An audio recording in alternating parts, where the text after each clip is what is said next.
I have this leave-in conditioner from Milkshake. So Milkshake oda இந்த leave-in conditioner தான் வந்து நான் யூஸ் பண்ணுறேன். It's been like 6 months now. More than 6 months நான் இது வந்து half bottle யூஸ் பண்ணியிருக்கேன். I have this much left and இதில் வந்து milk protein and honey extracts and fruit extracts இதெல்லாமே இருக்குது.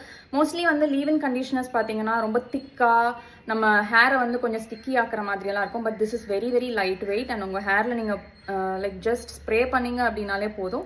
It will do all the benefits. And then I have another product. This is again milk ஷேக்கோட life styling spray. So normally பார்த்தீங்க அப்படின்னா this kind of spreads எதுக்காக நான் வந்து இது suggest பண்ணுறேன் அப்படின்னா உங்களோட ஹேரோட டெக்ஸ்சரை வந்து it will keep the same till your next wash. Normally நம்ம தூங்கி எழுந்தோம் அப்படின்னா போயிடும். சம்டைம்ஸ் வந்து நம்ம தூங்கி எழுந்துக்கும் போது நம்ம பார்த்தோம் நம்ம ஹேர் ஃப்ரிஸியாக இருக்கும், அந்த மாதிரியெல்லாம் இருக்கும். ஸோ உங்களுக்கு வந்து நீங்கள் கெமிக்கலி ட்ரீட்டட் ஹேர் கலர் பண்ணியிருக்கீங்க and you want to protect your hair அப்படின்னு நினைக்கிறீங்க அப்படின்னா திஸ் ஆக்சுவலி ஹெல்ப்ஸ்.